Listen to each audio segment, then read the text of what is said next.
കർത്താവേ, ഞങ്ങളിൽ പാകിയിരിക്കുന്നതും ഞങ്ങളുടെ ആത്മാക്കളെ രക്ഷിക്കുവാൻ കഴിവുള്ളതുമായ വചനത്തെ വിനയപൂർവ്വം സ്വീകരിക്കുവാൻ ഞങ്ങളെ അനുഗ്രഹിക്കണമേ. അൾത്താരയിലായിരിക്കുന്ന മുഖ്യകാർമ്മികത്വം വഹിക്കുന്ന പ്രാപ്സനച്ചിന്റെയും മറ്റു വൈദികരുടെയും ഈ കൂടാരത്തിലായിരിക്കുന്ന എല്ലാ വൈദികരുടെയും സന്യസ്തരുടെയും പ്രാർത്ഥനയും അനുഗ്രഹവും യാചിച്ചുകൊണ്ട് പ്രിയപ്പെട്ട അപ്പച്ചന്മാരെ, അമ്മച്ചിമാരെ, യുവതി യുവാക്കളെ, സഹോദരി സഹോദരന്മാരെ, പ്രിയ കുഞ്ഞുങ്ങളെ, ഒരബദ്ധം പറ്റി എനിക്കൊരു വോയിസ് മെസ്സേജ് ഇട്ടിരുന്നു. എന്താണെന്ന് കേൾക്കാതെ ഞാൻ തമ്പ് ഇട്ട് കൊടുത്തിരുന്നു. അച്ഛൻ ഇപ്പോഴാണ് പറയുന്നത് പ്രസംഗിക്കണമെന്നാണ് പറഞ്ഞിരുന്നത്. അതുകൊണ്ട് ആ തമ്പിന് തിരിച്ചൊരു തമ്പ് ഞാൻ തിരികെയാണ്. എന്റെ പ്രിയപ്പെട്ടവരെ, ഇന്നത്തെ സുവിശേഷത്തിൽ തന്നെ ഒരു സീറോ ഫിനിഷൻ സ്ത്രീയാണ് വരുന്നത്. ഈ സ്ത്രീ ഈശോയുടെ വംശത്തിൽപ്പെട്ടതോ ഈശോയുടെ ജാതിയിൽപ്പെട്ടതോ അല്ല. ഈ കൂടാരത്തിലായിരിക്കുമ്പോ അതാണ് എനിക്ക് തോന്നുന്നത് സീറോ ഫിനിഷൻ സിറിയൻ ഇതാണെന്നാ പറയുന്നത്. അപ്പം ഈ സീറോ ഫിനിഷൻ സ്ത്രീയുടെ വിശ്വാസത്തെ പ്രതി, അവളുടെ വാക്കിനെ പ്രതിയാണ് അവളുടെ കുടുംബത്തിന് രക്ഷ കൈവന്നിരിക്കുന്നത്. പിശാച്, ആ ദുഷ്ടശക്തി വിട്ടുപോയിരിക്കും. ഈശോയിൽ നിന്നുള്ള കഴിവോ ഈശോയുടെ വചനമോ അല്ല ഇവിടെ ഉപയോഗിച്ചിരിക്കുന്നത്. വളരെ പ്രത്യേകതയുണ്ട്. നിന്റെ വിശ്വാസവും നിന്റെ വാക്കും കൊണ്ട് നിനക്ക് ഇന്ന് അനുഗ്രഹമുണ്ട്. ഈ കൂടാരത്തിൽ കടന്നു വന്നിരിക്കുന്ന, ഈ അത്ഭുത കൂടാരത്തിൽ, ഈ വിശുദ്ധ കൂടാരത്തിൽ കടന്നു വന്നിരിക്കുന്ന നമ്മുടെ ഓരോരുത്തരുടെയും വിശ്വാസവും നമ്മുടെ ഓരോരുത്തരുടെയും വാക്കുകൾ കൊണ്ട്, പ്രവൃത്തികൾ കൊണ്ട് ഇന്ന് ദൈവം അത്ഭുതം പുറപ്പെടുവിക്കുമെന്ന് നമുക്ക് ഉറപ്പ് നൽകിയിരിക്കുന്നു. അതാണ് ഇന്നത്തെ വചനത്തിൽ നിന്ന് നമുക്ക് കിട്ടുന്ന വലിയൊരു അനുഗ്രഹം എന്ന് പറയുന്നത്. തീർച്ചയായിട്ടും ഈ ഒരു അനുഗ്രഹത്തെ ചുറ്റി പിടിച്ചുകൊണ്ട് നമുക്ക് മുന്നോട്ട് പോകാം. അതെ, സങ്കീർത്തനത്തില് 128 സങ്കീർത്തനം എന്നിങ്ങനെ നോക്കുകയാണ്. 128 സങ്കീർത്തനത്തിൽ 106 സങ്കീർത്തനം എന്നാ പറയുക. ഇതിനകത്ത് വെച്ചിരിക്കുക 128 സങ്കീർത്തനം. 128 സങ്കീർത്തനത്തിലെ വചനങ്ങളാണ്. കർത്താവിനെ ഭയപ്പെടുന്നവർ ഭാഗ്യവാന്മാർ, അവന്റെ വഴിയെ സഞ്ചരിക്കുന്നവർ അനുഗ്രഹീതരാകും എന്ന് പറഞ്ഞുകൊണ്ടുള്ള സങ്കീർത്തനത്തില് ഇതിനകത്ത് പറയുക, നിന്റെ ഭാര്യ ഭവനത്തിൽ ഫലസമൃദ്ധമായ മുന്തിരി പോലെയായിരിക്കും. ഫലസമൃദ്ധമായ മുന്തിരി പോലെയായിരിക്കും. നിന്റെ മക്കൾ നിന്റെ മേശയ്ക്ക് ചുറ്റും ഒലിവ് തൈകൾ പോലെയായിരിക്കും. ഇതാണ് ഈ 128 സങ്കീർത്തനത്തിലെ ഒരു ആദ്യത്തെ വായനയായിട്ട് ചേർത്ത് വെക്കുമ്പോഴും ഈ രണ്ടാമത്തെ ഭാഗത്തിലേക്ക് കടന്നു വരുമ്പോഴും നമുക്ക് ചേർത്ത് വെക്കാവുന്ന ഒരു തിരുവചന ഭാഗമായിട്ട് എനിക്ക് തോന്നുകയാണ്. നിങ്ങൾക്ക് എന്ത് മനസ്സിലായി? അതിൽ നിന്ന് നിങ്ങൾക്ക് എന്ത് മനസ്സിലായി? നിന്റെ ഭാര്യ ഭവനത്തിൽ ഫലസമൃദ്ധമായ മുന്തിരിവള്ളി പോലെയായിരിക്കും. ഫലസമൃദ്ധി നൽകുന്ന മുന്തിരിവള്ളി പോലെയായിരിക്കും. അപ്പോ നമ്മള് റബ്ബറിന്റെ ഇടയിൽ എന്താണ് പൈനാപ്പിൾ നട്ട നമ്മൾ എന്ത് പറയും? റബ്ബറിന്റെ ഇടയിൽ പൈനാപ്പിൾ നട്ട ഇടവിള എന്ന് പറയും അല്ലെ? റബ്ബറിന്റെ ഇടയിൽ വാഴ നട്ടാൽ എന്ത് പറയും? ഇടവിള എന്ന് പറയും. കുടുംബ ജീവിതത്തില് ഇടവിളയില്ല. ഇടക്ക് കയറി വേറെ കൃഷി നടത്താൻ പറ്റില്ല. നിന്റെ ഭാര്യ നിന്റെ കൃഷിയിടത്തില് മുന്തിരിവള്ളി പോലെയായി. ഈ മുന്തിരിവള്ളിക്ക് ഒരു പ്രത്യേകതയുണ്ട്. മുന്തിരിവള്ളിക്ക് മാത്രം ഒരുപാട് സ്ഥലം ഗ്യാപ്പിട്ടാണ് ഈ മുന്തിരിവള്ളി നടുന്നതെങ്കിലും കമ്പത്ത് പോയ കാണാം. അധിക സ്ഥലവും വേണ്ട ഇതിന്. വളരെ വള്ളിയാണ്. നമ്മൾ മരത്തിനിടയിൽ പോലും ഈ ഇടകൃഷി വെക്കുന്നുണ്ടെങ്കിൽ മുന്തിരി നടുമ്പോ വെറുതെ വള്ളി പോലെ, വെറുതെ നാര് പോലെ പൊങ്ങുന്ന ഈ കൈക്ക് മേലെ ഇതിന് വണ്ണം വരില്ല. അത്രയും വണ്ണമുള്ള ഈ സാധനം വളർന്നു വരാനായിട്ട് ഇതിനിടയിൽ വളരെ അകലത്തിൽ വെക്കുകയും ചെയ്യും. ഇതിനിടയിൽ വേറെ കൃഷിയൊന്നും ചെയ്യില്ല. അതാണ് മുന്തിരിയുടെ പ്രത്യേകത. നമ്മുടെയൊക്കെ കുടുംബത്തില് ഇന്ന് ഒരുപാട് ഇടവേളകളുണ്ട്. എന്റെ ഭർത്താവിന് പകരം ഒരു ഭർത്താവ് കൂടി, ഒരു കാമുകൻ കൂടി, അല്ലെ, ഒരു ചേട്ടൻ കൂടി ഇരിക്കട്ടെ അല്ലെ? എന്റെ ഭാര്യക്ക് പകരം അവളും കൂടി, അപ്പുറത്തവളും, പിന്നെ ഓഫീസിലവളും, പിന്നെ പോണ വഴിക്കുള്ളവളും, ബസ്സിൽ കയറുന്നവളും കൂടി ഇരിക്കട്ടെ അല്ലെ?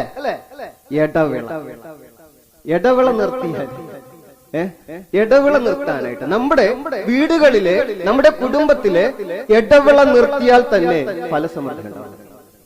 ഫലസമൃദ്ധി ഉണ്ടാവും. ജീവിതത്തില് ദൈവം വാർത്തെടുത്ത ഒരു മുന്തിരിത്തോട്ടമാണ്. ഈ മുന്തിരിത്തോട്ടത്തില് നീ ഫലം പുറപ്പെടുവിക്കുന്നതായിട്ട് മാറണമെങ്കിൽ നിന്റെ ജീവിതത്തിലേക്ക് കടന്നു വന്നിരിക്കുന്ന ദുശ്ശീലങ്ങൾ, ദുഷ്ടചിന്തകള്, ദുഷ്ട കൂട്ടുകെട്ടുകള് ഒക്കെ മാറ്റും. കഴിഞ്ഞ ജനുവരി 23 ഒരു കുഞ്ഞ് 19 വയസ്സുള്ള അവൻ സൗദി അറേബ്യയിലേക്ക് സൂപ്പർവൈസറിലേക്ക് പോകാനായിട്ട് നിൽക്കും. വളരെ സ്റ്റേറ്റ് ചാമ്പ്യനും നല്ല മിടുക്കനായിട്ടുള്ള ഒരു കുഞ്ഞാണ്. ഒരു ഓഫീസില് സൂപ്പർവൈസറായിട്ടാണ് അവന് ജോലി കിട്ടുന്നത്. 19-20 വയസ്സേ ഉള്ളൂ. ആ സമയത്ത് തന്നെ അവന്റെ അപ്പന്റെ കെയർ ഓഫിൽ കിട്ടിയ ഒരു ജോലിയും കൂടി, നല്ല കഴിവുള്ള അവൻ. 23 അവൻ ഗൾഫിലേക്ക് പോകേണ്ടത്, പക്ഷേ പോകാൻ പറ്റില്ല. അവൻ 22 അവൻ കണ്ണു തുറന്ന് എഴുന്നേക്കുന്നത് ജയിലില്ല. എന്ത് പറ്റിയെന്നറിയാമോ? 20 അവരുടെ പള്ളിയിലെ പെരുന്നാളിന്റെ സമയത്ത് അവന്റെ കൂട്ടുകാരൻ്റെ അടുത്ത് കൂടി. അമ്മ വിളിച്ചു, നമുക്ക് പള്ളിയിൽ പോകാനായിട്ട് പ്രദർശനത്തിന് പോകാനൊക്കെ സമയമായി, നീ എവിടെ പോയിരിക്കുകയാണെന്ന് ചോദിച്ചപ്പോ അവൻ പറഞ്ഞു കൂട്ടുകാരന്റെ കൂടെ. അവരുടെ കൂടെ ഇരുന്ന് അവൻ MDMA അങ്ങനെയെന്ന് പറയുന്ന സാധനം, ഈ സാധനം കഴിച്ചു. വെറുതെ ഒരു രസത്തിന് കഴിച്ചതാ. പക്ഷേ അന്ന് ഇവൻ ആ ബോധം കെട്ട് വീഴുകയും കൂട്ടുകാരുടെ ഇടയിൽ നിന്ന് അന്ന് പോലീസ് ഇവരെ കൂട്ടുകാരെ ഉൾപ്പെടെ എല്ലാത്തിനെയും പിടിച്ച് ജയിലിലിട്ടു. ഇപ്പോ അവൻ ഡി അഡിക്ഷൻ സെന്ററിൽ MDMA അഡിക്ഷൻ ആയിട്ട് ഭയങ്കരമായിട്ട് കൂടുതലായിട്ട് കഴിച്ചിട്ട് ഭ്രാന്ത് പിടിച്ചതുപോലെ ഡി അഡിക്ഷൻ. ഇടകൃഷികൾ നമ്മുടെ ജീവിതത്തിലെ കുടുംബത്തിലൊക്കെ ചില ഇടകൃഷികൾ. കഴിഞ്ഞ ദിവസങ്ങളില് ഒരു 18 വയസ്സ് കഴിഞ്ഞിട്ട് 4-ാം ദിവസമായിട്ടുള്ള ഒരു പെൺകുട്ടി രജിസ്ട്രേഷൻ ഓഫീസിൽ നടന്നൊരു സംഭവം വൈറലായിട്ട് വരുന്നുണ്ടായിരുന്നു. അപ്പനും അമ്മയും സഹോദരിയും കൂടി ഈ കുഞ്ഞിനെ പിന്തിരിപ്പിക്കാൻ നോക്കിയാണ്. 18 വയസ്സ് കഴിഞ്ഞ ഇവളുടെ അപ്പം കിടന്നിട്ട് പറയുകയാണ്, ഗൾഫിൽ കിടന്ന് ചൂടുകൊണ്ട് ഞാൻ വളർത്തിയതാ, 18 വയസ്സേ ആയിട്ടുള്ളൂ, 4 ദിവസമേ ആയിട്ടുള്ളൂ അവൾക്ക് 18 വയസ്സായിട്ട്.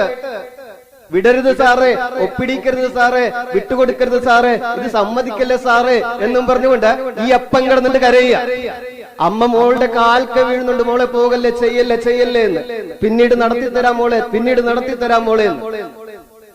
അവള് സമ്മതിച്ചില്ല. അവളിങ്ങനെ അവന്റെ കൈ ഇങ്ങനെ അവളുടെ കാമുകനെ ഇങ്ങനെ ചേർത്ത് പിടിച്ചിരിക്കുക. അതുവരെ അവളെ ചേർത്ത് പിടിച്ച അപ്പനെ അമ്മേനെ മാറ്റി നിർത്തിയിട്ട് അവളുടെ അപ്പനും അമ്മേനെ അവര് കാൽക്കൽ വീണ് കടന്നു കരയുക. ഈ അപ്പൻ ചങ്ക് പൊട്ടിക്കരയുകയാണ്, നടത്തി കൊടുക്കില്ല സാറേ എന്ന് പറഞ്ഞു. അവര് ഈ കാമുകനും ഈ പെൺകുട്ടിയും വന്നിരിക്കുന്നത് പോലീസ് പ്രൊട്ടക്ഷനോട് കൂടിയാണ്. Police protection. ഇപ്പൊ അവരുടെ പ്രൊട്ടക്ഷൻ മുഴുവനും പോലീസ്. ഈ രജിസ്റ്റർ ഓഫീസറിന് ഒന്നും ചെയ്യാൻ പറ്റില്ല. അയാൾ ഇങ്ങനെ നിസ്സഹായനായിട്ടിരിക്കുക. നമ്മുടെ കുടുംബങ്ങള് ഫലമണിയാതെ പോകും.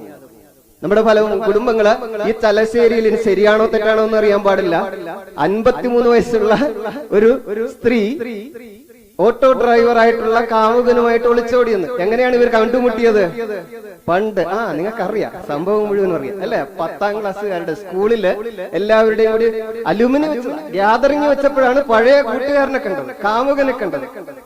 53 വയസ്സായി. 53 വയസ്സായി. മക്കളുണ്ട്, ഭർത്താവുണ്ട്. വയനാട്ടിൽ പോയി ആഘോഷിച്ച് തിമിർത്ത് വന്നിട്ട് അല്ലേ? അപ്പൊ ഞാൻ പറഞ്ഞത് ശരിയാണെന്ന് തോന്നുന്നു. അപ്പോ ഇടകൃഷികൾ നമ്മുടെ കുടുംബത്തിന്റെ ഐശ്വര്യം നഷ്ടപ്പെടുന്നു. മക്കള് ഒലിവ് തൈകൾ പോലെ നിന്റെ മേശയ്ക്ക് ചുറ്റും നിൽക്കണം. മക്കൾ ഇന്ന് എവിടെ പോയി? മക്കള് പോയി, കുടുംബ ജീവിത പങ്കാളി പോയി. ഇന്ന് ഒരു കുടുംബത്തെ നമ്മൾ പ്രത്യേകം ഓർക്കുക. റാബ്സനച്ചന്റെ കുടുംബത്തെ 25, അതിനു വേണ്ടിയിട്ടാണ് ഞാൻ അതിലത്ത് കയറി പിടിച്ചത്. ഞാൻ പറഞ്ഞില്ല, തമ്പടിച്ചെങ്കിലും തമ്പിൽ കയറി പിടിക്കണ്ടേ ഞാനൊന്ന്, അല്ലേ? അപ്പൊ അതുകൊണ്ട് വന്നതാ. 25 കഴിഞ്ഞ 35 വർഷമായിട്ട് എനിക്ക് റാബ്സനച്ചനെ അറിയാം. റാബ്സനച്ചന്റെ പരസ്യ ജീവിതവും രഹസ്യ ജീവിതവും എനിക്കറിയാം. ഞാൻ ചില രഹസ്യ ജീവിതങ്ങൾ നിങ്ങളുടെ മുമ്പിൽ പറഞ്ഞുതരാം കേട്ടോ. ചില രഹസ്യ ജീവിതങ്ങൾ ഞാൻ നിങ്ങൾക്ക് പറഞ്ഞുതരാം. അങ്ങനെ അങ്ങോട്ട് ഇവിടെ കിടന്നുണ്ട് അങ്ങനെ ആള്, അല്ലേ? ആ സന്തോഷം കണ്ട. കഴിഞ്ഞ 35 വർഷമായിട്ട് 15 വയസ്സുള്ളപ്പോ ഇങ്ങനെ ചെവി മാത്രം ഇങ്ങനെ വിടർന്ന്, ചുണ്ടിങ്ങനെ പരന്ന്, ചുണ്ടിങ്ങനെ മലന്ന്, മൂക്കിങ്ങനെ ഒട്ടിയിരുന്നേച്ച റാബ്സനച്ചൻ. ഈ നെഞ്ചത്തിന്റെ ഈ കൂടുന്നാണ് വയറ് തുടങ്ങിയിരുന്നത്. അങ്ങനെ തുടങ്ങിയ കാഴ്ചയാണ് ഞാൻ റാപ്സനച്ചൻ. റാപ്സനച്ചൻ ഇന്ന് മുടിയനായി, ഞാൻ മൊട്ടയുമായി. അതാണ് എന്റെ വ്യത്യാസം വന്നിരിക്കുന്നത്. ഞങ്ങൾ ഒന്നിച്ച് തിന്ന്, ഒന്നിച്ച് കളിച്ച്, ഒന്നിച്ച് പണിയെടുത്ത്, ഒന്നിച്ചുറങ്ങി ഈ 35 വർഷം ഞങ്ങൾ കടന്നു വന്നപ്പോഴാണ് ഒരു കുടുംബത്തിന്റെ നല്ല ഒരു മുന്തിരി വള്ളിയും ഒലിവ് തൈകളും പോലെ വന്ന ഒരു കുടുംബത്തെ അച്ഛൻ കണ്ടിട്ടുണ്ട്. ആ കുടുംബത്തില് അപ്പച്ചൻ ഇന്ന് സ്വർഗത്തിലിരുന്ന് ഒരുപാട് സന്തോഷിക്കുന്നുണ്ടാവും. എല്ലാ വർഷവും അപ്പച്ചനോട് വരുന്നതാണ്, അറിയാം അല്ലെ? നിങ്ങൾക്ക് എല്ലാവർക്കും പരിചയമുണ്ട്. അമ്മച്ചീനെ നന്നായിട്ട് അറിയാം. അവർക്ക് ഒരുപക്ഷെ അവർ രണ്ടുപേരും ഉണ്ടായിരുന്നെങ്കിൽ തീർച്ചയായിട്ടും ഈ ആൾത്താരയുടെ മുമ്പിൽ അഭിമാനത്തോടു കൂടി അവർ വന്നിരുന്നേ അല്ലെ? 2 അച്ഛന്മാരും 2 കന്യാസ്ത്രീകളുമുള്ള കുടുംബം. നമുക്ക് ഇത് വചനത്തെ വെറുതെ നമ്മുടെ ജീവിതത്തിന് പ്രാവർത്തികമാക്കിയാൽ അനുഗ്രഹമായി മാറും. നീ ഒരു അനുഗ്രഹമാണ് എന്ന് പറയുന്ന ഒരു സാക്ഷ്യമാണ് റാപ്സനച്ചനും കുടുംബവും, അവരുടെ അപ്പച്ചനും അമ്മച്ചിയും കുടുംബവും ഒക്കെ. ഈ 7 മക്കളാണ്. 7 മക്കളില് 4 മക്കളും 7 പേരും ദൈവത്തിന് സമർപ്പിക്കപ്പെട്ടവരാണ്. വളരെ ശ്രേഷ്ഠതയോടുകൂടി ഐശ്വര്യത്തോടുകൂടി വളരുന്ന മക്കള്. അതിൽ 4 പേരും ദൈവം, 2 കന്യാസ്ത്രീകളും 2 അച്ഛന്മാരും. വളരെ എന്തൊരു ആനന്ദമായിരിക്കും. നമ്മുടെ മാതാപിതാക്കളെ നമ്മളൊക്കെ ഒന്ന് പ്രാർത്ഥിക്കണം. നമ്മുടെ കുടുംബത്തിൽ ദൈവവിളികൾ ഉണ്ടാകാൻ, മക്കളുണ്ടാകാൻ, നല്ല മക്കളുണ്ടാകാൻ, അനുഗ്രഹത്തിൽ വളരാൻ. അന്ന് റാപ്സനച്ചൻ വരുമ്പോ, ഞങ്ങൾ പയസ് നഗറിൽ കയറി വരുമ്പോ, അന്ന് റാപ്സനച്ചൻ ഇങ്ങനെ വന്നിട്ട് ഞങ്ങളുടെ ഈ ആദ്യത്തെ ഞങ്ങളുടെ ഓരോരുത്തരുടെയും കഴിവുകളൊക്കെ പ്രകടിപ്പിക്കാനായിട്ട് പറഞ്ഞപ്പോ റാപ്സനച്ചൻ അന്ന് സ്റ്റേജിൽ കേടി പാടിയ പാട്ടാണ് കുഞ്ഞേടത്തിയെ തന്നെയല്ലോ ഉണ്ണിക്കെന്നും ഏറെ ഇഷ്ടം എന്ന് പറഞ്ഞൊരു പാട്ട്. ഞാൻ തന്നെ പറഞ്ഞല്ലോ, റാപ്സനച്ചൻ പുറകിരിപ്പുണ്ട്. അന്ന് കുഞ്ഞേടത്തിയാണ് ഏറെ ഇഷ്ടം എന്നൊക്കെ ഞങ്ങൾ ഇങ്ങനെ കേട്ടിങ്ങനെ കയ്യൊക്കെ അടിച്ചു കൊടുത്തു. ഭയങ്കര നല്ലൊരു പാട്ടായിരുന്നു. കുഞ്ഞേടത്തിയെ തന്നെയല്ലോ ഉണ്ണിക്കെന്നും ഏറെ ഇഷ്ടം. ആരെഴുതിയതാ? അക്കിത്തത്തിന്റെ. ഈ പാട്ട് പാടിയാണ്, ഈ കവിത പാടിയാണ് അന്ന് റാപ്സനച്ചൻ ഈ കവിത പാടി. പിറ്റേന്ന് 2 വർഷം കഴിഞ്ഞപ്പോഴും റാപ്സനച്ചൻ ഈ പാട്ട്, ഈ കവിത പലയിടത്തും പാടിയിട്ടുണ്ട്. പിന്നെ റാപ്സനച്ചൻ പുതിയ കവിതകളൊക്കെ എഴുതാൻ തുടങ്ങി. പുതിയ കവിതകളുടെ ഒപ്പം അതെല്ലാം എനിക്ക് തോന്നുന്നു റാപ്സനച്ചൻ ആ രീതിയിൽ പോയിക്കൊണ്ടിരുന്നെങ്കിൽ ഇന്ന് നല്ലൊരു സിനിമ ഗാനരചയിതാവായ, നല്ലൊരു സിനിമ ഗാനരചയിതാവായ ആ റാപ്സനച്ചൻ ഇന്ന് ഒരുപാട് ഭക്തിഗാനങ്ങൾ എഴുതുന്ന ഒരാളായി മാറി. കുഞ്ഞേടത്തിയെ തന്നെയല്ലോ ഉണ്ണിക്കെന്ന് വേറെ ഇഷ്ടം എന്ന് പറഞ്ഞ് പാടിക്കൊണ്ടിരുന്ന റാപ്സനച്ചൻ ഇന്ന് ഈശോയെ തന്നെയല്ലോ റാപ്സനച്ചന് ഏറെ ഇഷ്ടം എന്ന് പാടുന്ന റാപ്സനച്ചനായി മാറി. അതാണ് ഞാൻ കളിയാക്കാൻ വേണ്ടി പറഞ്ഞതല്ല, ഒരാളുടെ മാറ്റം. അച്ഛൻ എപ്പോഴും പറയും, എന്റെ നാവ് ക്രിസ്തുവിന്റെ നാവായി മാറട്ടെ, എന്റെ ഹൃദയം ഈശോയുടെ ഹൃദയമായിട്ട് മാറട്ടെ എന്ന് പറഞ്ഞപ്പോൾ അന്ന് ലോകത്തിലെ ഓരോ പെണ്ണും റാപ്സനച്ചന് ഹരമായിരുന്നെങ്കിൽ ഇന്ന് റാപ്സനച്ചന് ഹരം, റാപ്സനച്ചന്റെ ലഹരി എന്ന് പറയുന്നത് ഈശോയാ. ഞങ്ങള് +2 പഠിക്കുമ്പോ, പ്രീ ഡിഗ്രിക്കൊക്കെ പഠിക്കുമ്പോ, കോളേജില് ഫിലോസഫി ഒക്കെ പഠിക്കുമ്പോഴും റാപ്സനച്ചന് ഞങ്ങളെല്ലാവരും ഇന്ന് പ്രാർത്ഥിക്കുമ്പോ, മെഡിറ്റേഷൻ ചെയ്യുമ്പോ റാപ്സന എന്ന് പറഞ്ഞോണ്ടോ ഇങ്ങനെ, ഇത് കള്ളനാണ്, മഹാകള്ളൻ. ഈ മനുഷ്യന് കിട്ടിയ അനുഗ്രഹങ്ങളൊന്നും ഞങ്ങൾക്ക് കിട്ടരുതെന്ന് ഈ മനുഷ്യന് വാശിയുണ്ടായിരുന്നു എന്ന് തോന്നുന്നു. ഞങ്ങളെല്ലാവരും ഇരുന്ന് പ്രാർത്ഥിക്കുമ്പോ ഇങ്ങനെ ഇരുന്ന് ഉറങ്ങും. ചിലപ്പോൾ ഇച്ചിരി ഊളാപ്പൊക്കെ ഒഴുക്കുമായിരുന്നു. എന്നിട്ടോ ഞങ്ങൾ പോയി കഴിയുമ്പോ റാപ്സനച്ചൻ, എല്ലാവരും പോയി കഴിയുമ്പോ, അതുവരെ റാപ്സനച്ചൻ അറിയാം റാപ്സനച്ചൻ ഈശോയിൽ നിന്ന് ഇച്ചിരി അകലത്തിലാണ്. റാപ്സനച്ചൻ ഈ ആൾത്താരയുടെയും ക്രൂശ് രൂപത്തിന്റെ ഇടയിൽ വന്ന് അങ്ങോട്ട് കിടക്കും. അങ്ങോട്ട് കുറെ നേരം ഇരിക്കും. അവിടെ ഇരുന്നായിരുന്നു റാപ്സനച്ചൻ ഉറങ്ങിക്കൊണ്ടിരുന്നത്. റാപ്സനച്ചൻ ഈ ക്രൂശിത രൂപത്തിലേക്ക് കുറെ കഴിയുമ്പോൾ, രാത്രിയാകുമ്പോഴേ, ഞങ്ങളെല്ലാവരും സുഖനിദ്രയിലാകുമ്പോൾ അറിയാതെ എങ്കിലും ചിലപ്പോൾ വേദന കൊണ്ടോ ചില വിഷമങ്ങൾ കൊണ്ടോ ഒറ്റപ്പെടലുകൾ കൊണ്ടൊക്കെ ഞങ്ങൾ ചാപ്പൽ വന്ന് കയറുമ്പോൾ ഉണ്ടല്ലോ, റാപ്സനച്ചൻ ഇതുപോലത്തെ കുരിശിന്റെ രൂപത്തിൽ ഇങ്ങനെ കെട്ടിപ്പിടിച്ച് കിടക്കണം. ആൾത്താരയിലിട്ട് പറ്റുമെങ്കിൽ കേറിപ്പോയി കിടക്കാമെന്നുള്ള രീതിയിൽ അച്ഛൻ ഇങ്ങനെ കേറി ആ റാപ്സനച്ചൻ ഒരു പാട്ട് എഴുതിയിട്ടുണ്ട്. ഏത് പാട്ടാണെന്നറിയാമോ? യേശുവേ നാഥ അതിയായ ആഗ്രഹമുണ്ടെനിക്ക് നിന്റെ തിരുമാറി തലചായ്ക്കാൻ, നിന്റെ തിരുമാറി തലചായ്ക്കാൻ. ചുമ്മാ എഴുതിയ പാട്ടല്ല. ഒരുപാട് ആഗ്രഹിച്ചിട്ട് ഈ മാറിൽ തലചായ്ക്കാനായിട്ട് ആഗ്രഹിച്ച് നടന്ന് പ്രാർത്ഥിച്ച ആ പ്രാർത്ഥന അവസാനം ഈശോയെ തന്റെ കയ്യിലെടുത്ത് ഇത് എന്റെ ശരീരമാണ് എന്ന് പറഞ്ഞുകൊണ്ട് ആ ക്രിസ്തുവിനെ, ഈ അപ്പക്കഷ്ണത്തെ തന്റെ ക്രിസ്തുവിന്റെ ശരീരമാക്കി സ്വന്തമാക്കി അതിനെ കെട്ടിപ്പിടിച്ചു കിടന്നു. അതിനുള്ള ഭാഗ്യം ദൈവം പ്രാർത്ഥനച്ചു കൊടുത്തു. അതാണ് ആഗ്രഹിക്കുന്നത്. നീ ദൈവത്തിന് വേണ്ടി ആഗ്രഹിച്ചാൽ ദൈവം നിനക്ക് അത് പൂർണ്ണമായി നടത്തിത്തരും. പൂർണ്ണമായിട്ട് നടത്തിത്തരുന്നേ. ദൈവത്തിന്റെ മുമ്പിലെ വിശ്വസ്തത കാണിച്ചാൽ, ദൈവത്തോട് വിശ്വസ്തത കാണിച്ചാൽ ദൈവം അത് നടത്തിത്തരും. പണിയെടുക്കാൻ അറിയാൻ പാടില്ലാത്ത റാപ്സനത്തിനായിരുന്നു. പണിയെടുക്കാൻ അറിയാൻ പാടില്ല. പണിയെടുക്കുമ്പോ സമയത്ത് നമ്മൾ പണിയെടുക്കാനായിട്ട് മടി കാണിച്ചിട്ട് അച്ഛൻ മാറിക്കളി വരുന്നു. എന്നിട്ട് പറയും, നമ്മൾ പണിയെടുക്കാനൊന്നല്ലോ വന്നേക്കണം, ഈശോയ്ക്ക് വന്നേക്കണല്ലേ എന്ന് പറയും. ഒരു ഉഡായിപ്പ് ന്യായം പറഞ്ഞ് റാപ്സനത്തെ വിട്ടുകൾ. ഈശോയ്ക്ക് വേണ്ടി പണിയെടുക്കാം. ആ റാപ്സനത്തിന് ഒരു കല്ലെടുക്കാൻ പറഞ്ഞു കഴിഞ്ഞാൽ, നമ്മൾ പണിയെടുക്കുമ്പോൾ ഒരു കല്ലെടുത്ത് കൊടുക്കാൻ പറഞ്ഞ കോഴിക്കോട് ആശ്രമം, കൊച്ചു തെരേസയുടെ ആശ്രമം, ആ ആശ്രമത്തിലെ ഓരോ മാർബിൾ കഷ്ണവും ഞങ്ങൾ ഇറക്കിയത്. ലോറി തോളത്തെടുത്താണ് അവിടെ കൊണ്ടു കൊടുത്തത്. ഓരോ മാർബിളിലും ഞങ്ങൾ എല്ലാവരും തൊട്ടിട്ടുണ്ട്. അപ്പം അന്ന് പോലും പണിയെടുക്കാൻ പറയുമ്പോൾ റാപ്സനച്ചൻ പറയും, കളിയുടെ സമയമോ പ്രാർത്ഥിക്കാൻ സമയമോ എന്നും പറഞ്ഞിട്ട് പോയിക്കൊണ്ടിരുന്ന റാപ്സനച്ചൻ പിന്നീട് ഒറീസയിലെ തന്നെ ഏറ്റവും വലിയ പള്ളിപണി, ഇന്ന് ഈ കൂടാരം, ഈ അത്ഭുത കൂടാരം നമുക്കെല്ലാവർക്കും വേണ്ടി പണിതു തന്നു.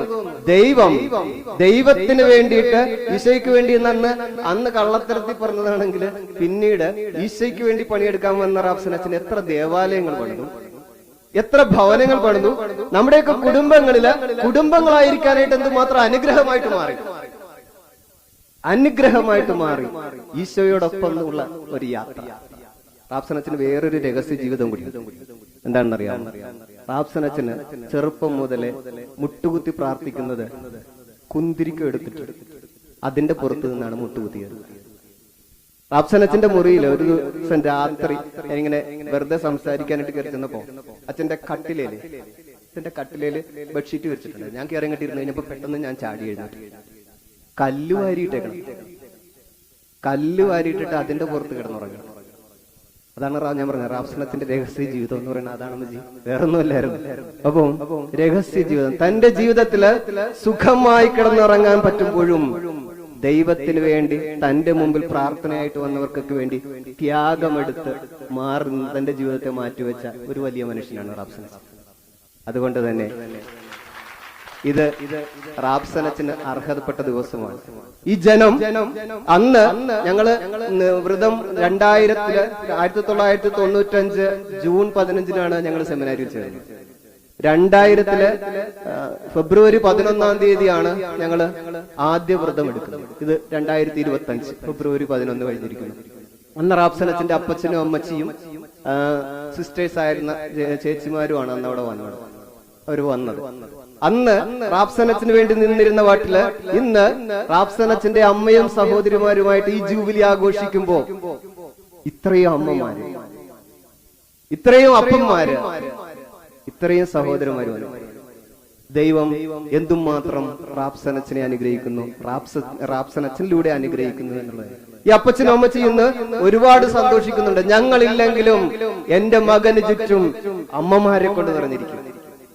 ഇതാ നിന്റെ അമ്മ എന്ന് പറഞ്ഞ് ഈ ക്രൂശിത രൂപം വെച്ച് നീട്ടിയ അമ്മമാരല്ലേ ഈ ചുറ്റിനിരിക്കുന്നത്. ഞങ്ങൾക്ക് കൊതിയാവുന്നു, അസൂയ തോന്നുന്നു, സങ്കടവും തോന്നുന്നു. ഞങ്ങൾക്കാരും ഇതുപോലെ ഇല്ലല്ലോ എന്ന് പറഞ്ഞിട്ട് അത്രയും ഞങ്ങൾക്ക് ആർക്കും ഇതുപോലൊരു ജൂബിലി ആഘോഷം കിട്ടില്ല.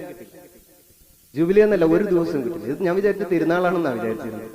അർത്തിങ്കപ്പള്ളി പെരുന്നാളാണെന്ന് ഓർത്ത് അത്രയും ആള്. ഇതൊന്നും കണ്ടു കഴിഞ്ഞാൽ തന്നെ മതിയല്ലോ മനസ്സ് നിറയാനായിട്ട്, കുറച്ചുകൂടി ഈശോയെ കൂടുതൽ സ്നേഹിക്കാനായിട്ട്. ഇതിലൊന്നും അഹങ്കരിക്കുന്നവനും അല്ല റാപ്സനച്ചൻ. അഹങ്കരിച്ചിട്ടില്ല.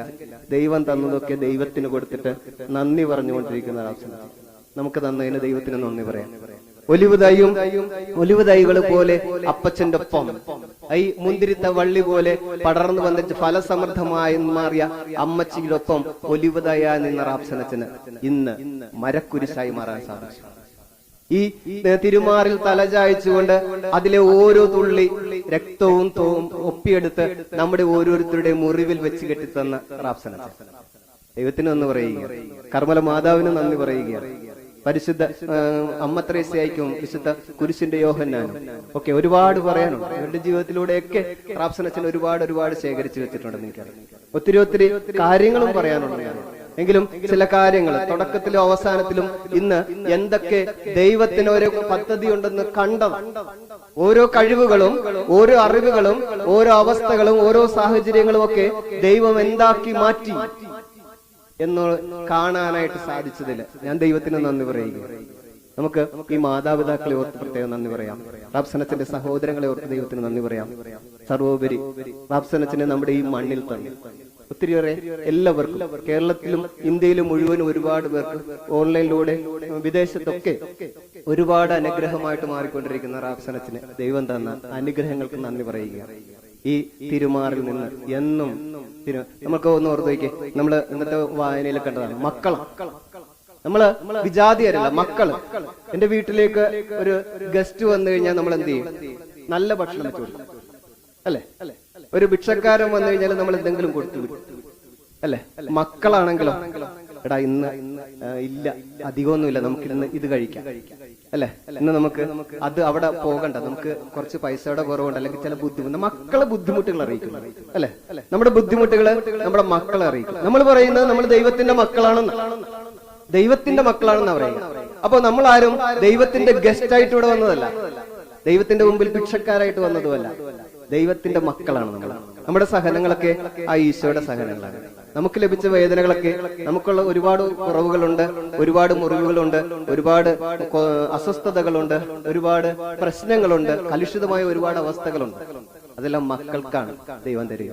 ആ മക്കൾക്കടുത്ത സ്നേഹത്തോടുകൂടി നമുക്ക് ഈ കുരിശിന് താഴെ ഈ ബന്ധിതനായ ഈശോയുടെ മുമ്പിൽ വരാം. ആ ഈശോ നമ്മുടെ ഓരോരുത്തരുടെ ഏത് മുറിവിനെ എടുത്തുകയറ്റി വിശുദ്ധീകരിക്കുന്ന, അതിനുവേണ്ടി സഹായിക്കാനായിട്ട് നമ്മുടെ റാപ്സനച്ചനുണ്ട്. നമുക്ക് ദൈവത്തിന് നന്ദി പറഞ്ഞുകൊണ്ട് ഈ ബലിയോട് ചേരാം. നമ്മുടെ എല്ലാ മുറിവുകളും, നിങ്ങളുടെ ഓരോരുത്തരുടെയും മുറിവുകൾ മാറ്റി നിങ്ങളും കുടുംബത്തിന്റെ മുന്തിരിവള്ളികളായി മാറുവാനായിട്ട്, ഒരു മേശയ്ക്ക് ചുറ്റും ഇരിക്കുന്ന ഒലിവ് തൈകളായിട്ട് മാറുവാനായിട്ടൊക്കെ ദൈവം നിങ്ങൾ ഓരോരുത്തരെയും സമർത്ഥമായി അനുഗ്രഹിക്കട്ടെ. സീറോ ഫിനിഷ്യൻ സ്ത്രീയോട് ഈശോ പറയുന്നത് പോലെ നിന്റെ വാക്കുകൊണ്ട്, നിന്റെ വിശ്വാസം കൊണ്ട്, നിന്റെ പ്രവൃത്തി കൊണ്ട് നിന്റെ കുടുംബത്തിൽ ഇത് സംഭവിക്കട്ടെ. ആമേൻ.